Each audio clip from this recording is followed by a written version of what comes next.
rounded off. So, if you have not started whatever it is that you said you were going to do, get to it, because honestly, it's almost over. No, still in the spirit of talking about the fact that the year is almost over, or the month rather, is almost over. It's a good morning to you, and welcome to the Newspaper Review on Women Radio 91.7. The Newspaper Review is where we review the dailies across Nigerian newspapers, and of course, we have our analysts here to give us some more perspective to some of these headlines, so to speak. My name is Tumto Titilayo Ajama, and I'm here with my co-host, Adenike Quadri. Hello, Adenike, good morning. Hello, Tumto, good morning. Good morning. Yes, and we'll be going through some of the headlines, after which, of course, we introduce the analyst for today. Starting off on the headlines this morning is from the Punch newspaper. Federal government reverses varsity's reopening order as to stays adamant. Amotekun Akeredolu insists on arms. Afenifere knocks federal government. Military veterans protest on paid allowances. Ganduje inaugurates religious tolerance committee in Kano. Nigeria's gorillas face extinction. Conservationists cry out. I didn't even know Nigerians, we have gorillas. I didn't even know about that, but apparently we do, and this is kind of a big deal at the moment. That's good. Then there's Lagos Chief Justice asks government to rebuild Igbo courts. And of course, Southeast youths want killers of Igbo traders arrested. Over to the Vanguard newspaper. On the Vanguard, still on the 2023 presidency, Yoruba elders split over Peter Obi and Tinubu. INEC rolls out guidelines for campaign. Power supply fails nationwide as national grid collapses 7th time. Kaduna bandits threaten to kill newborn baby and mother, two sisters, if 50 million naira is not paid in 48 hours. Federal government implementing 65 years retirement age for teachers and 40 years pensionable service, says Adamu. Over to the Guardian.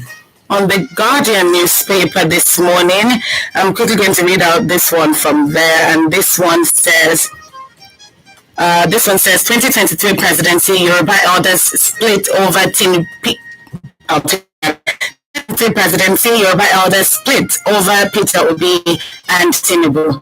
And rolls out guidance for campaigns. Power supply fails nationwide as national grid collapses 7th time. And Kaduna bandits threaten to kill newborn baby, mothers, sisters, if 50 million naira is Tinubu's service. And this is coming from Adama. Then over to the Guardian newspaper. On the Guardian, INEC unveils ground rules for hitch-free issue-based campaigns. Federal government makes U-turn withdrawals offer to reopen it. Police warns politicians against urging thugs for campaign hoteliers sheltering criminals. No going back on BVAS e-transmission for results, INEC insists. Federal government optimistic of generating 33 trillion naira yearly from livestock. Over to the This Day newspaper. On this day, AIU, inflation fiscal pressures may cause serious political challenges for Nigeria. Akeredolu Amotekun must be given arms to carry out its duties. National Assembly promises to fast-track passage of data protection bill. Nigeria tagged hunger hotspots as governments rally to end food insecurity and nutrition crisis.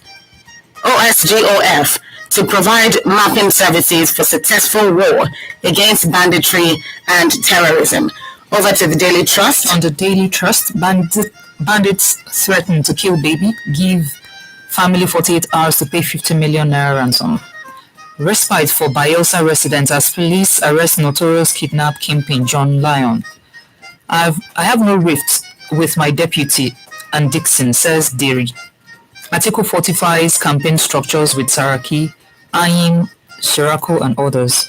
Finally on pen pushing. On the pen pushing, cholera kills 10 residents of Gombe State, and Nigerian government withdraws letter asking vice chancellors to reopen universities. All right, and these are the headlines making the rounds this morning, and these are definitely up for conversation. And we'll be talking about these guidelines in just a moment. So it's important that we focus on some of these headlines and, of course, express our thoughts on them. The number to text, yes, we're only taking text and WhatsApp messages. So send in text and WhatsApp messages to 0703 175 6537. 0703 175 6537. All right.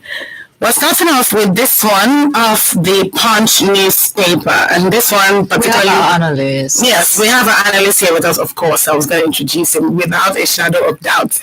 Obide Olaiwaju Lobinko is our analyst in the house this morning. Hello, Lobinko. Thank you for joining us. No, you don't need to do that. We have this for you.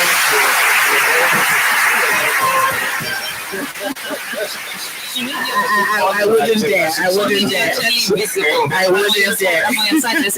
You made you invisible. Thank you. I wouldn't dare. Good morning and thank you again for joining us. Again, and talking about the month coming to an end, and about what do we call it at the beginning of the year again? New Year resolutions. That is so Nigeria is happening to a lot of New Year resolutions. Believe me. I mean, a lot of Nigerians, the jackpot syndrome and all of that, I think virtually everybody's resolution now is jackpot. I want to say more on that, but I feel like if I speak my mind right now. All right, so I'm just going to on that one. Good morning, Nigeria. It's going to be another interesting day. The resolution has even been achieved. That's what I'm saying. Nigeria is happening. That's what I'm saying. Like Nigeria is happening to everybody. I mean, because the jackpot money is not able to. So every Nigerian right now seems to have the same resolution. 2023. Let's get it right. I mean, whatever divide you are on, whatever you're supporting, the goal is let's get it right. Let's get it right, and we will. Hopefully, hopefully we will. Yeah, now talking about me saying we will, looking at this particular headline right now, I'm like, we will, eventually, and I say eventually with faith as I speak, because this particular one on the Punch says, military veterans protest unpaid allowances. Military veterans under the retired members of Nigerian Armed Forces and the Coalition of Concerned Military Veterans staged the third phase of their protest over the non-payment of their security debarment allowance, among others, at the Ministry of Defense in Abuja on Monday yesterday. Now, the protesters blocked the Ministry of Defense, located at the Sheep House on Olusegun Obasanjo Way in the country's capital city.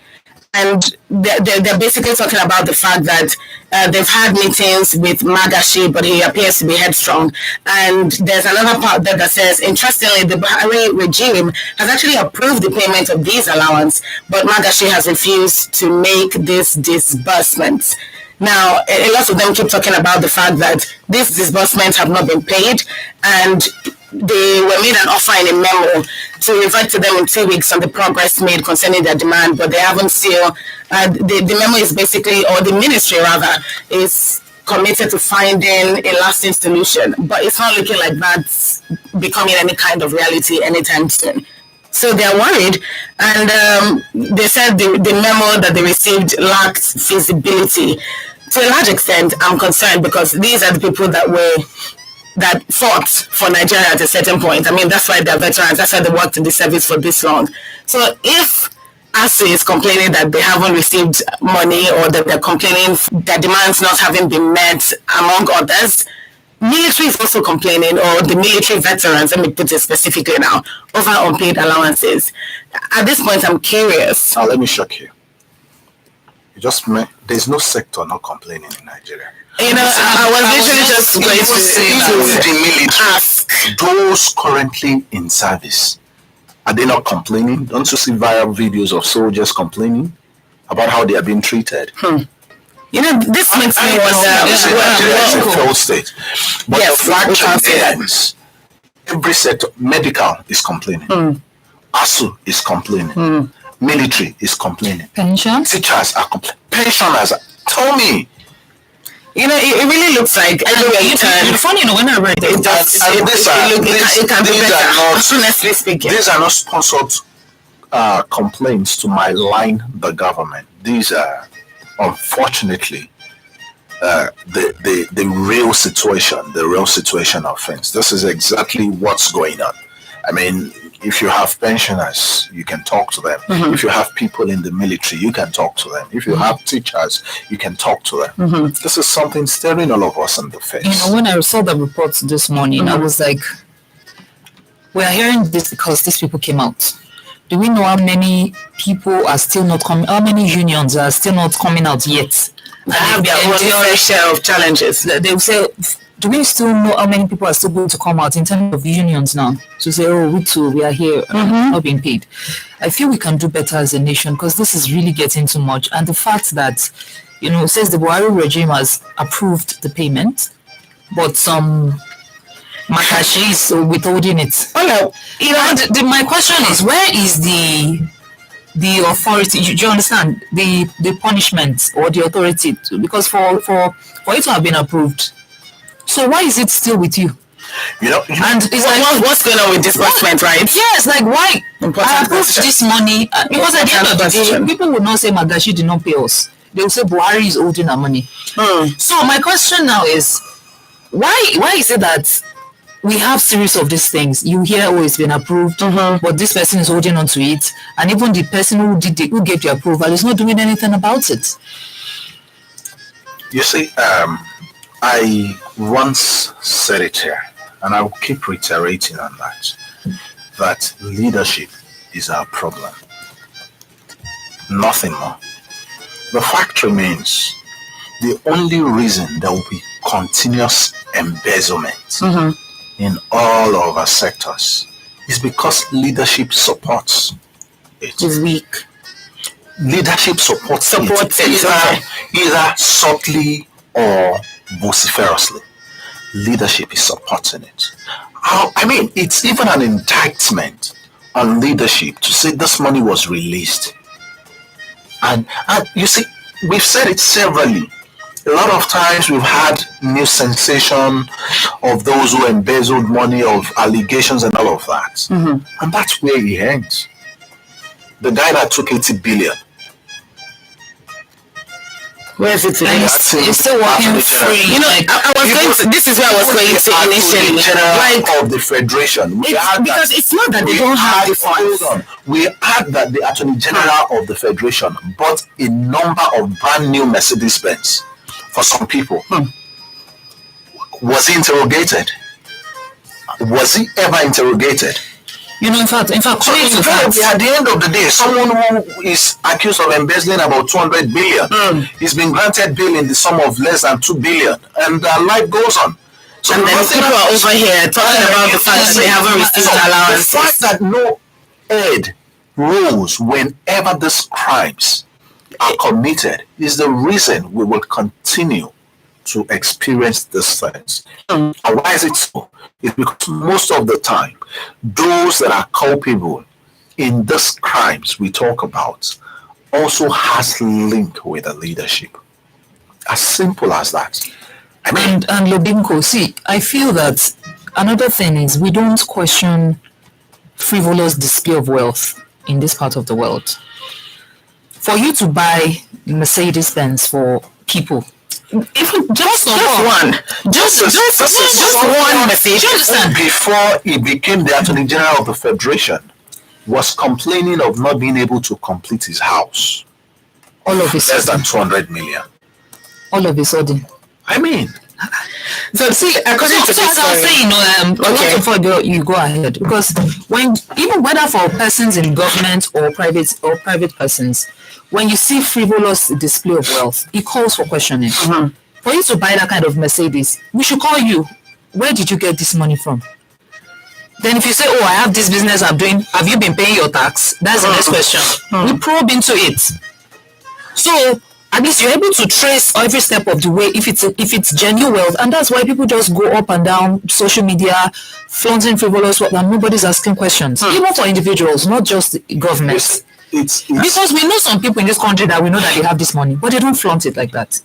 I guess this is why the military veterans are saying that the memo that was signed by the Director of Joint Services on behalf of the minister, they're saying that it lacks feasibility because they're saying the memo is basically committing the Ministry of Defense to the fact that they will pay these disbursements. But they literally rejected the memo and said, we're not buying into this because we don't believe you.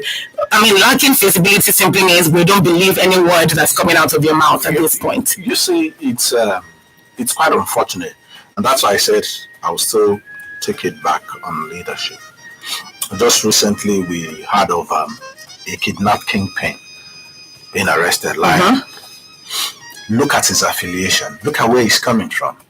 It's said that this guy used to be a banker. I think a cleaner in the bank or something like that.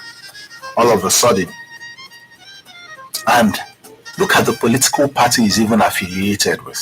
There are pictures. At the end of the day, are you telling me that there wouldn't have been intel? Like, how did this guy get his money? But unfortunately, it's still the Nigerian police that are protecting him. We saw him take pictures. Nigerian police. You know, these are some of the other things that are questionable. The reason is very simple. In Nigeria, after probably defrauding some other people, goes to the police station, partners with the public relations are half of it, and then donate some buses, donate some trucks. I mean, we need to be deliberate in our actions. In that stance, the police is the leader. Yeah, collect what you had brought, but there should be investigation. And you should still do your duty.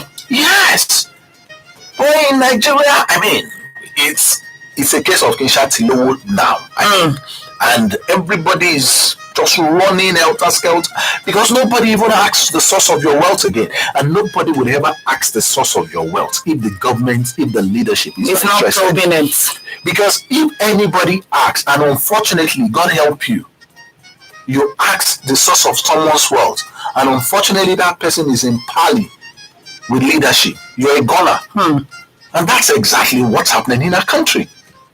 But bringing it back to this subject of the military veterans, there's a part in this story that says during the demonstration, the aggrieved ex-soldiers blocked access to the Ministry of Defense, and they displayed banners. One of them read, "Review the wide disparity in pay and pension across the ranks of serving and retired personnel." Among other demands was for President Buhari to direct the immediate payment of pensions to the Nigerian Civil War veterans that were verified in the 2015 pension payroll. So it's not like there's no list. There's a list, and it's right there, and they're asking for the president to direct it straight to that payroll. And then talking about reviewing the wide disparity in pay and pension across the ranks of serving and retired personnel, that obviously means that there's a gap somewhere that needs to be filled. And then I'm concerned because if this is coming from aggrieved soldiers, so to speak, and I don't even like that choice of word, let's just call it military veterans because that's what they are. If this is coming from these people, and as you said, the people serving currently are also complaining, then how do we expect these people to defend Nigeria in front of anywhere, in front of any invaders, so to speak, or enemies, with confidence and with actual skill? We've had them say this times without number. Even some of the videos that have been released by some of them, even unfortunately insinuates conspiracy by their leaders.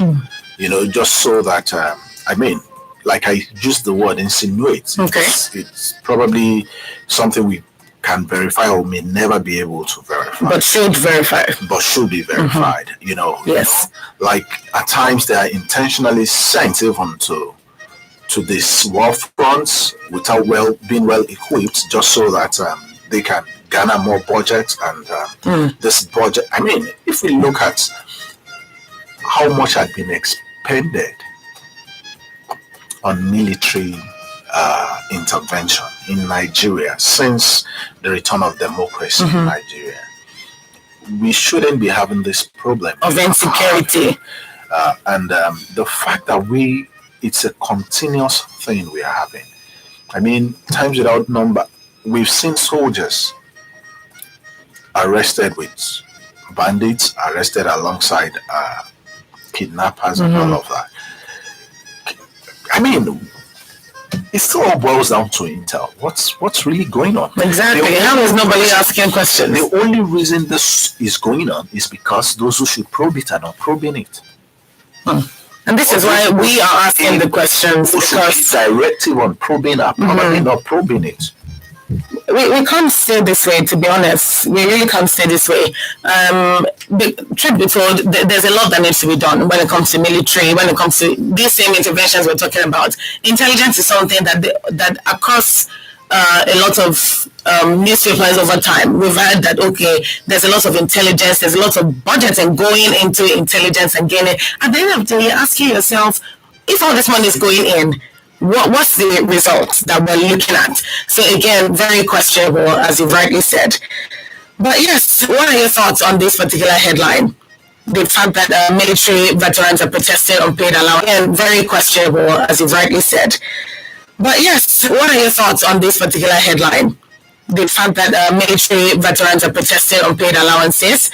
Let us hear your thoughts on 0703 175 6537. 0703 175 6537. Send a text or a WhatsApp message to that number and we'll read your messages.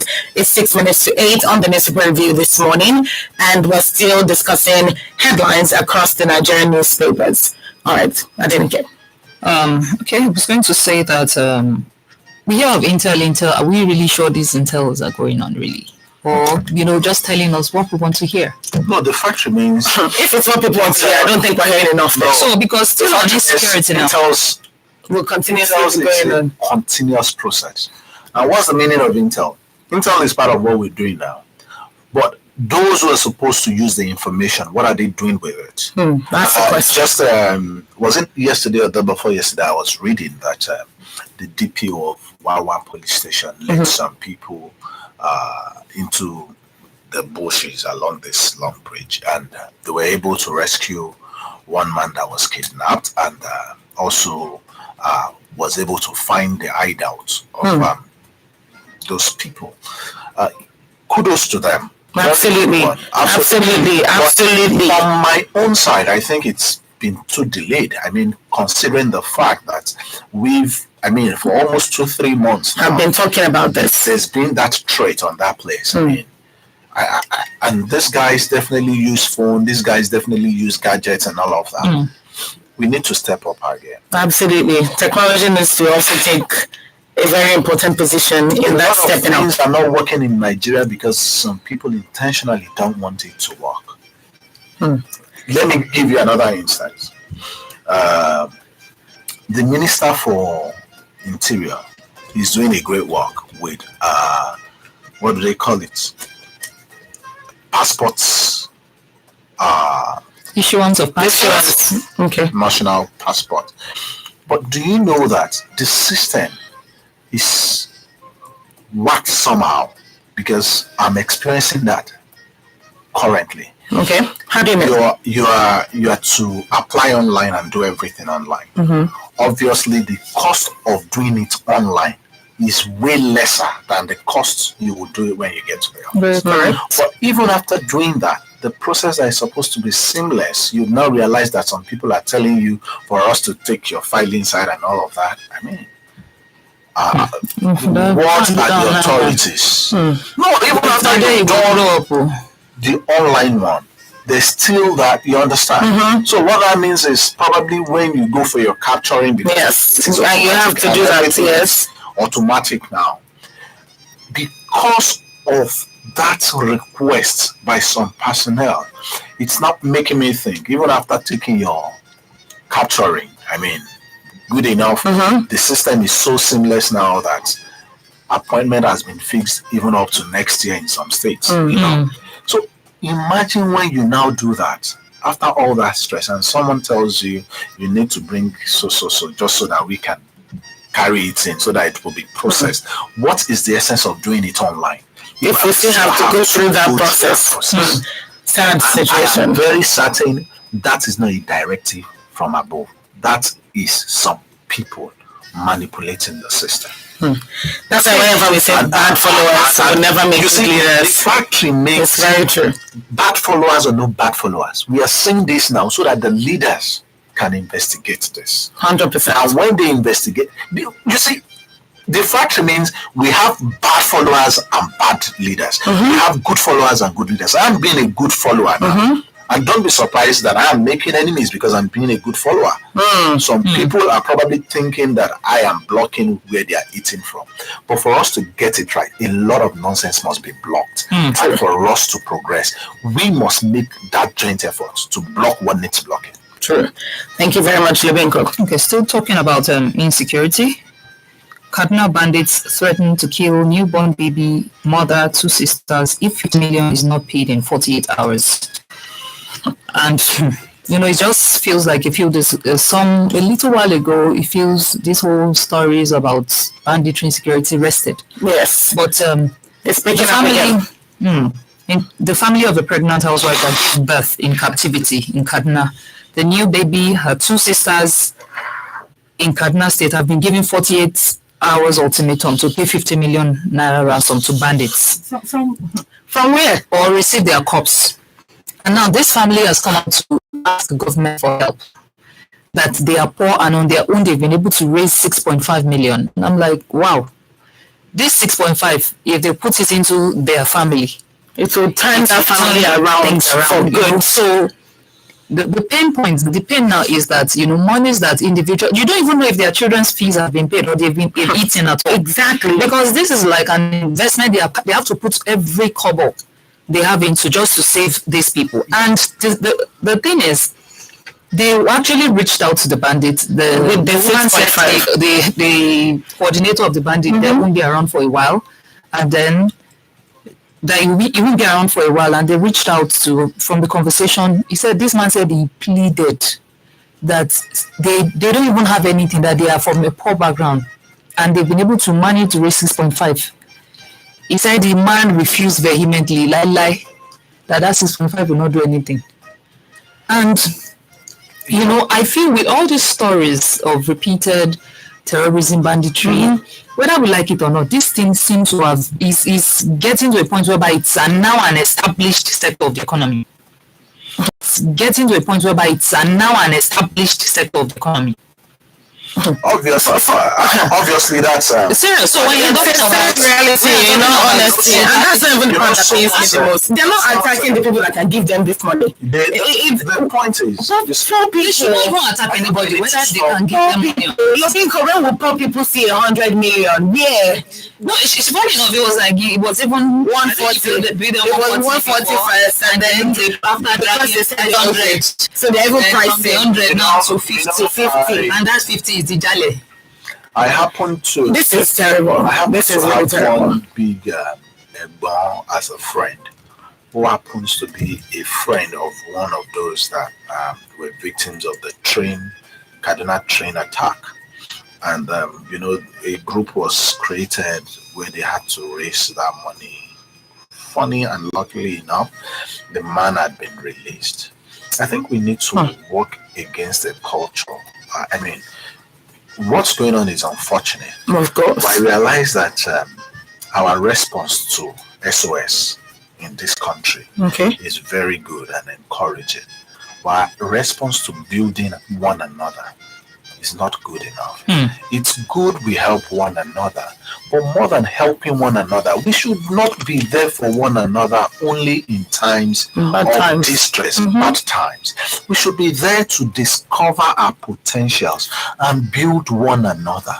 Do you know that, God forbid, if tomorrow a news circulates that someone needs kidney transplant, and if that same news translate about the same person, that this person needs 100,000 to start a business, do you know nobody would probably respond? But the moment the person needs 50 million for a kidney transplant, they will somehow be able to rally around that amount of money. We really need to. I've never really thought about that. But that's 100% true. That's 100% true. That I belong. I've said this subtly. Like right now, I'm even tired of contributing to let's help this person. I want us to build ourselves. Yes. Someone is down mentally, emotionally, because probably the business just needs a pump of 500,000, 1 million. We come around and pump that business. We're doing better for the society. Absolutely, because if that business thrives, everybody is better for it at the end of the day. We shouldn't wait till someone is down before we start. We shouldn't wait. Bringing this into our conversation. You're very right about that. That is something that actually, and I think we're more unconscious about it rather than conscious about it.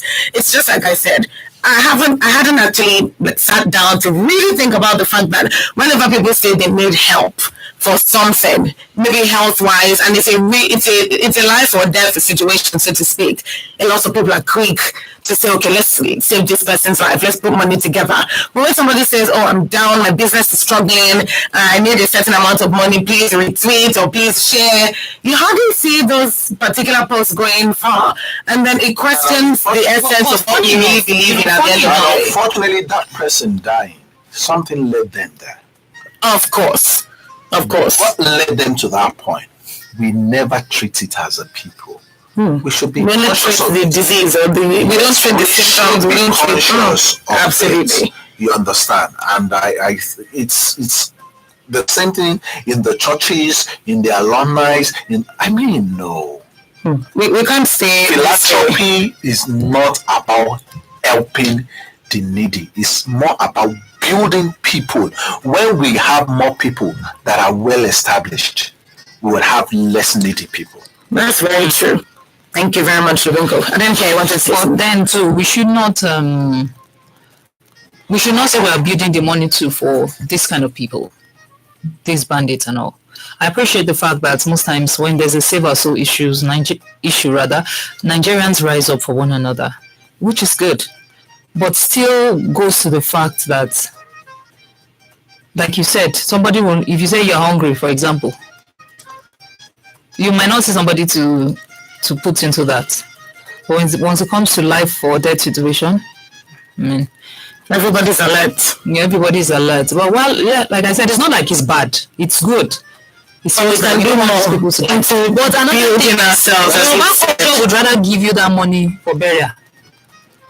Say, want to do burial? It's really not just the Yoruba culture. Actually, it's not just the Yoruba culture. If we're being honest, or anything. Yes, I don't think so. I'm just saying, let's form the habit of helping others, of seeing need to build others.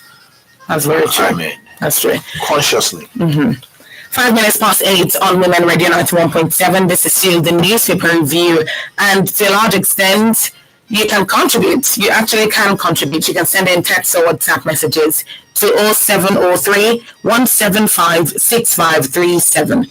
0703 175 6537. All right, I'm going to quickly take this particular headline, and this one, when I read it, I just smiled to myself, and I'm like, okay, hopefully we'll see the actualization of these particular guidelines. INEC rolls out guidelines for campaigns. This is according to the Vanguard, and this is talking about the Independent Electoral Commission inquirer has issued the guidelines on commencement of campaigns for the 2023 general elections. Now, we know that the list of nominated candidates have been put out, and the offices of the President and National Assembly campaigns will start on September 28th. Then for governorship and State House of Assembly, that would begin on October 12th. Now, some of the guidelines are a bit, they're pretty simple and straight to the point, but I'm concerned with implementation, how that will play out at the end of the day. So they're talking about the political campaigns being civil and devoid of abusive language and without any rancor. So far on the internet, at least, there's a lot of abusive language going back and forth. And I'm concerned that if we're just talking about this, are we talking about this restricting it to just the campaigns in itself, or are we seeing conversations around the campaigns as well? The internet is a funny place. Anyway, there's difference between abuse, banters, and then incitements. Very true. So we need to, all over the world. I remember while Donald Trump was contesting for his second term, a lot of things happened. A lot. And funny enough, it transcended here, even to Nigeria. So it's one of the things that probably makes politics interesting. But like I said, we must differentiate between abuse and incitement. Yes, it says here. It says here in the guidelines about being likely to provoke violent reactions should be avoided. That's what you mean by incitement. And you see, we need to be tacit in our conversations, especially online, because don't be even surprised that person you are engaging might be your next door. And the fact that you can disagree with the person and the person does not feel insulted is a big score for you. And that is what I want to encourage Nigerian youth. I mean, you can imagine you and I, we are not on the same page. We're not on the same, I mean, matter of fact, we are totally against each other. But we could maintain a conversation that does not disrespect each other's person. That's very true. That's a big plus. That's so I very would true. just want to encourage, I mean, we can exchange banters, we can exchange abuse and all of that, but we must be sensitive. We must be touche, like someone calls me, she calls me touched out, which I've come to I see where that coming from. you know, so we must be able to manage that very well, and so that we have a robust economy. We have, I mean, a robust country that encourages robust discussions that at the end of the day More productive. does better for us as a country more than divide us. That's true. There's a lot of divisive messages going online now, which obviously, if there's a way it could be controlled, let it be controlled. So there's another part here that talks about parties and candidates are to avoid training or enlisting the services of individuals or groups, e.g. masquerades. I didn't come up with this. This is right there in the news. For the purpose of adopting physical force or coercion in a manner likely to arouse apprehension during the campaigns. And I'm wondering, when you say services of individuals or groups, are you directly or indirectly speaking to like political thugs, those people that, Obviously, that's what it like is. by hook or by crook are somehow what it is. just found in some of those locations? The way this thing works is it's actually the beauty of campaign. If, for instance, there's a campaign train going on and we have our local masquerades, you know, joining in the campaign for entertainment, Alone. not for incitement. We don't want masquerades. Do you know Because that's when masquerade will go and beat you and they say that beat your back because it's around. what I'm just saying? What I'm saying is for entertainment. That's why I said for entertainment. So Yes. I think people understand the entertainment factor. of course, True. you know, They're still in So, costume. Yeah, so invariably we can spice up this campaign. Let's make it interesting. You understand? Let's make it interesting.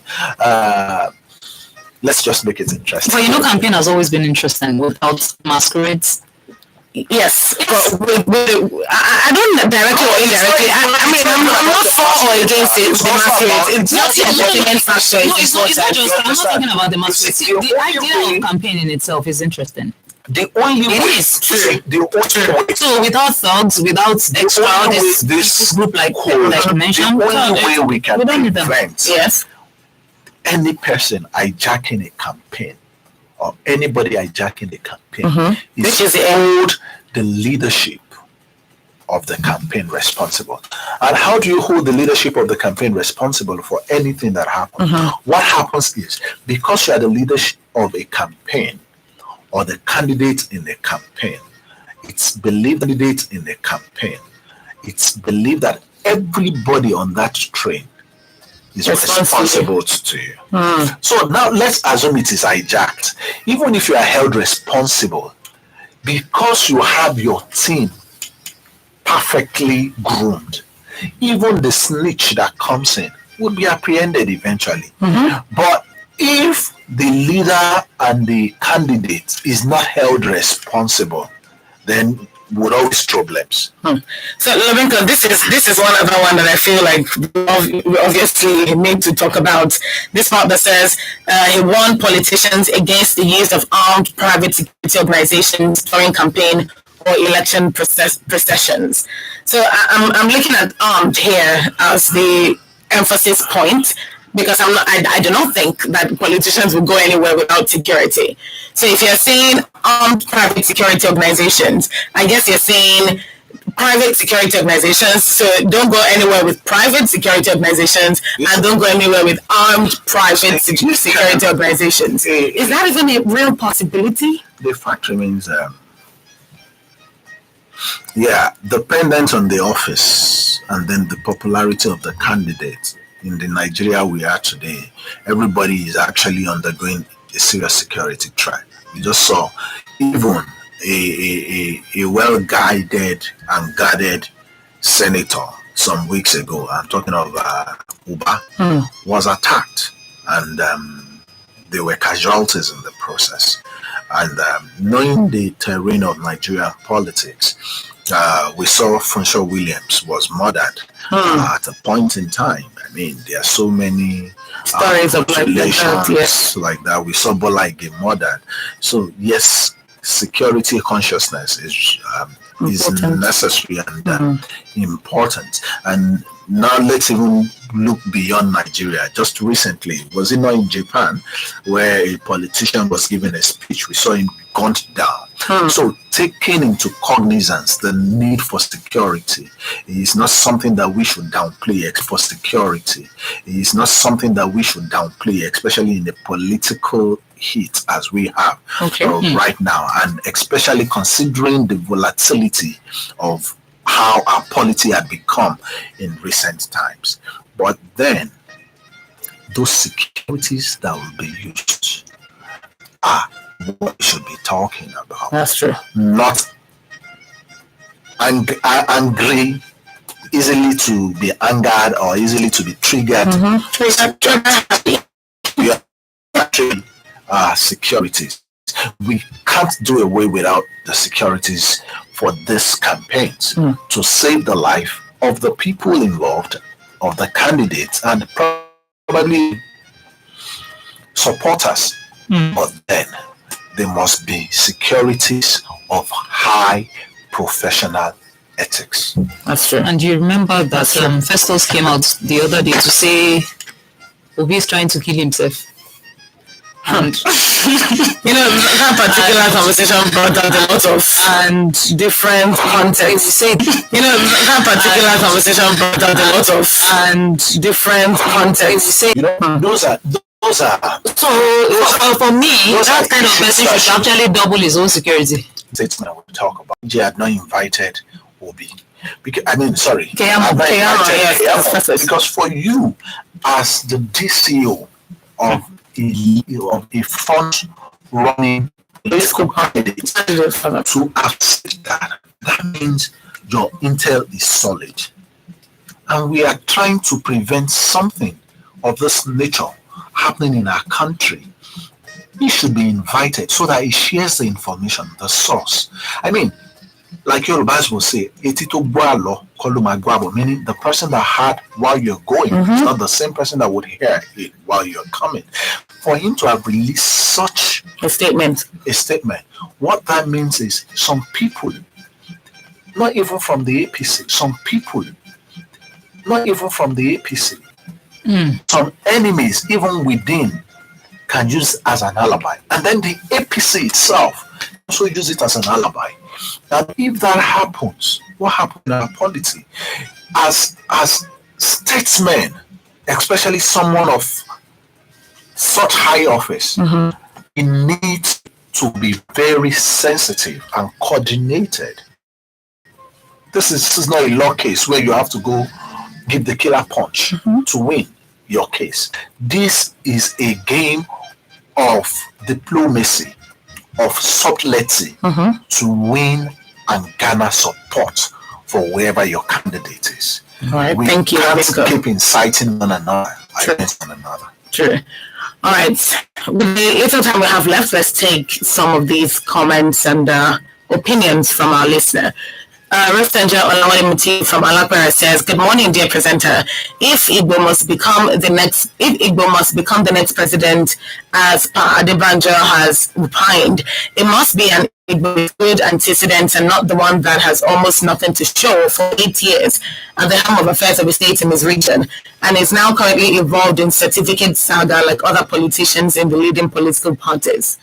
Until we do away with the parties and their candidates, nothing will change, as bad followers don't produce good leaders." That's a very valid point. Yes, that's coming from Messenger. You have given a very valid point.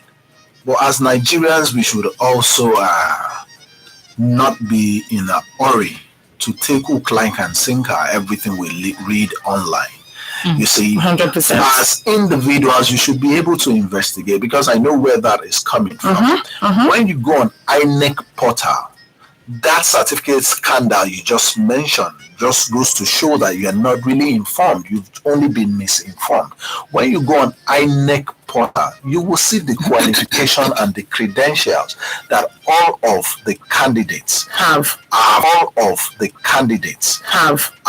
and submitted. So please, while we are trying to, in the heat of trying to defend or attack, or let us make due and genuine effort for the love of the country, not for the love of sentiment. I ordinarily wouldn't have wanted to respond because you said if Igbo wants to. No, this is not about Igbo. It's not about any tribe. About Hausa. This is not about Yoruba. It is about us getting it right. And if we are going to get it right, the first way for us to go about it is first and foremost throw away all of our sentiments and then start the mind search in genuity without any bias forming the basis of our search. So the INEC portal is there for anybody to do their findings. Thank you for that information. This also is another message from Olusoga Ajayi from Odola Ikorodu, who says, why can't the government simply meet the demands of ASU in order to put the matter to rest? To them around anyhow. The situation is most unfortunate, and thank God the government have withdrawn their threat. And that's coming from Sugar Ajayi. You know, this ASU matter, like, it don't tire me. It don't tire me. We were in a group I belong to, this topic came up, and where Senator Yayi was lambasting some ASU, some university reps about how they were embezzling. Laying allegation, and then it started trending like, when ASU tells you they are on strike, show them this video. And good enough, other arguments came up. Number one, that video, that is why I said the federal government seems to play politics too much with everything. That school we are talking about is an Arabic university, for God's sake.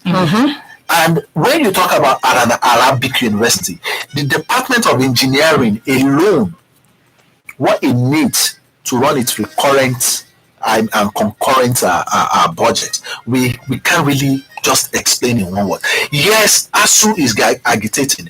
Yes, the university heads might be embezzling money. That is a question VCs, not ASU, should be asked. To be responding to. You understand what?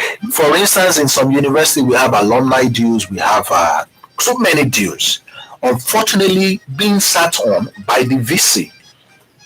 So now, how that money is expended is the duty and sole function of the VC, not of the staff.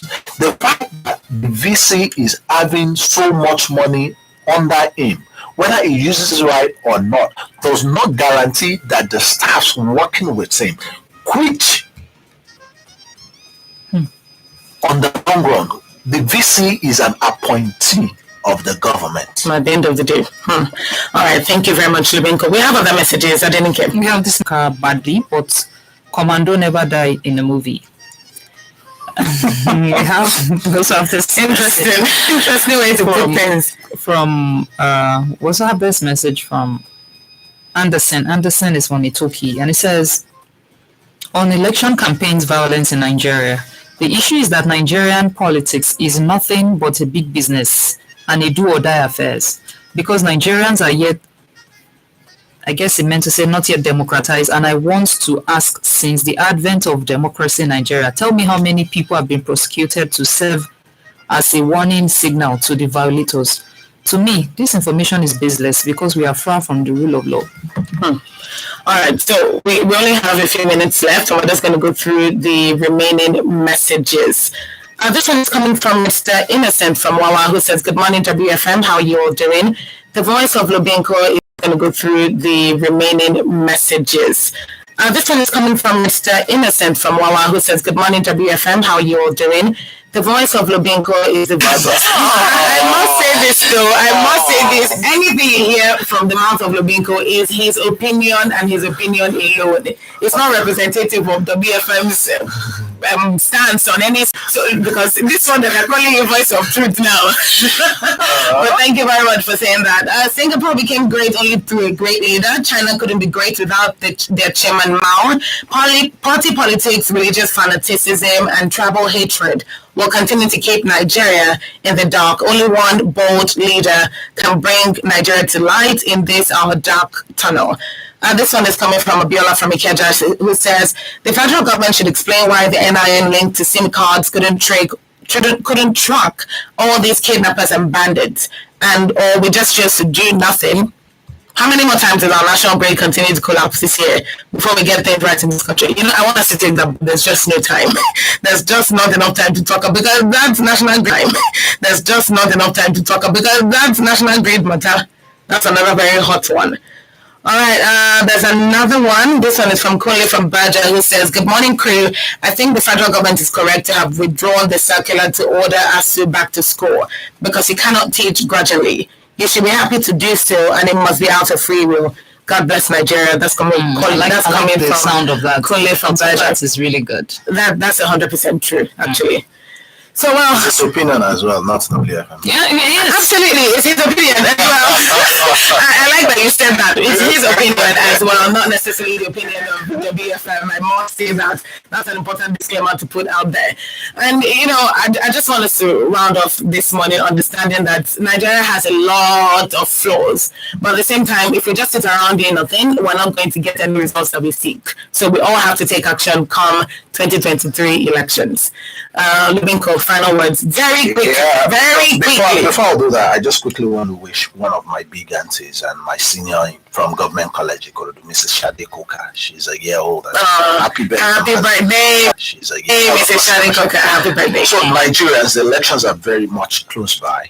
And there's going to be a lot of politicking and campaign, abracadabra. Be sensitive. Look for the truth. The Bible says, you shall know the truth and the truth shall set you free. Absolutely. Look for simply the truth. Don't be a tool for propaganda. Thank you. Appreciate that. I didn't care. I was thinking, should I give a final word or take Damian's message? Because Damian... All right, Damian's message can be a final word. Quick with that. And it says, federal government must have been advised by its legal team that ASU would use this issue of instructing VCs to reopen schools in appeal court when the matter is still pending before the courts against them. That is why they quickly withdrew the circular to that effect. Kudos to Afenifere. So that's Damian's message. Is your final words. And I was said me. Understood. Thank you very much, Lubinko. Thank you for joining us today on the News Review. And of course, thank you to you for sending in text and WhatsApp. We appreciate your contribution. You're not thank you to you, Adenike. Relax, girl. Relax. I got you. All right. Thank you to you, Adenike. And of course, Panorama, where the ladies from different geopolitical zones come together to discuss, dissect, and disagree on topical issues. Till we meet again tomorrow on the News Review. Be a patriotic Nigerian. My name is Sumto Titilayo Ajama. Good morning. Come on, Lagos. We're turning it all the way up.